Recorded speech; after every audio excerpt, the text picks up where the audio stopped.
Revolt of 1857, also known as Sepoys Mutiny, was the first war of independence. It was started as the Sepoys Mutiny but soon spread across the country. Many provinces under the leadership of kings and queens joined the revolt. Let us now see why the revolt took place. Broadly, following are the causes of the revolt: political causes, social causes, economic causes, military causes, and immediate causes. So let us first look at the political causes.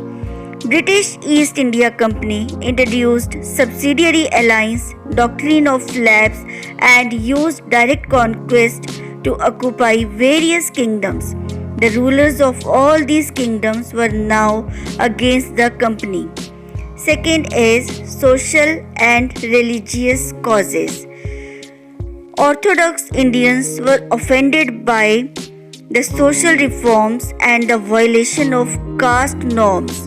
Conversation of Christianity, promotion of Western education, introduction of English as the official language, taxes on lands of temples and mosques, protection of inheritance rights of converts to Christianity.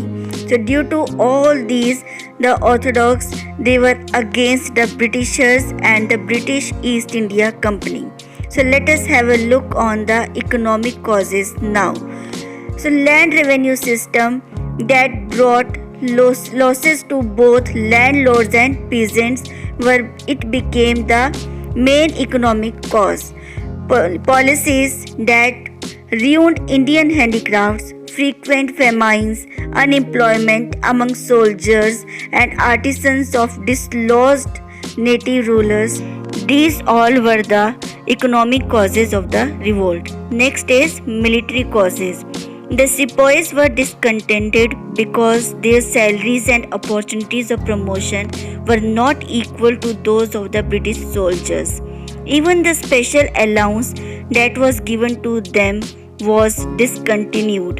In 1856, the General Service Enlistment Act made it compulsory for sepoys to travel beyond India's frontiers by land and sea.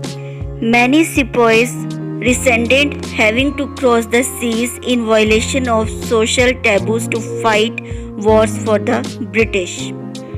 Next is immediate cause. Introduction of the Enfield rifle, having cartridges allegedly greased with the fat of cows and pigs, and biting this hurt the religious sentiments. Rumors spread like a wildfire and sepoys refused to use the cartridges. Next is outbreak of revolt. On 29th March 1857, Mangal Pandey, a sepoy stationed at Barakpur, called upon his fellow sepoys to revolt against the use of the new cartridges. He was arrested and on 8th April he was hanged. A month after his execution, some sepoys in Meerut refused to use the new rifle. They were sentenced to 10 years imprisonment. This sparked off the revolt. The revolt at Delhi and the end of the Mughal Empire. On 10th May 1857, the sepoys at Meerut marched to jail, freed their colleagues and killed the British officers. The next morning, they reached Delhi, where their local sepoys joined them. They overpowered the small British garrison, killed the European officers, and proclaimed Mughal Emperor Bahadur Shah II as the Emperor of Hindustan. Other centers of the revolt: Kanpur. Nana Sahib, the discontented son of Peshwa Bajirao II, led the revolt at Kanpur. Lucknow. Begum Hazrat Mahal, wife of the deposed ruler Wajid Ali Shah of Awadh, led the revolt at Lucknow. Ara. Kunwar Singh at Jagdishpur led the revolt at Ara in West Bihar. Bareilly. Khan Bahadur Khan led the revolt at Bareilly, Jhansi and Gwalior. Rani Lakshmi Bai joined the rebels because her adopted son was denied inheritance of the throne of Jhansi. She captured Gwalior with the help of Tantya Tope and drove out the Maratha chief Sindhia, who had remained loyal to the British. Causes of the failure of the revolt. Britishers had better communication system, better generals and superior military techniques. There were lack of central leadership and coordination among sepoys. Many regions, due to precautions taken by the British, did not participate in the revolt. Britishers received help from Sindhia, the Nizam, and some other native rulers to suppress the revolt. Aloofness of Western educated Indians who probably regarded British rule as a necessity for India's modernization. Next is nature of the revolt. So Britishers called the revolt as the Sepoy Mutiny, but the Indians call this revolt as the first war of independence.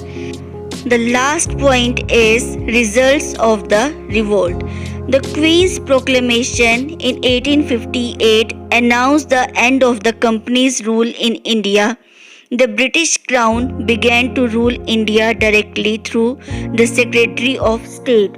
The Governor General, a representative of the company, became a representative of the Crown and was henceforth called the Viceroy. The British took steps to win the loyalty of the Orthodox Indians and the landowners. The policy of divide and rule was followed to prevent the Indians from uniting. The army was reorganized so as to keep it well under the British control. So this was all about the revolt of 1857. I hope you all understood it well. Thank you for watching patiently and listening carefully.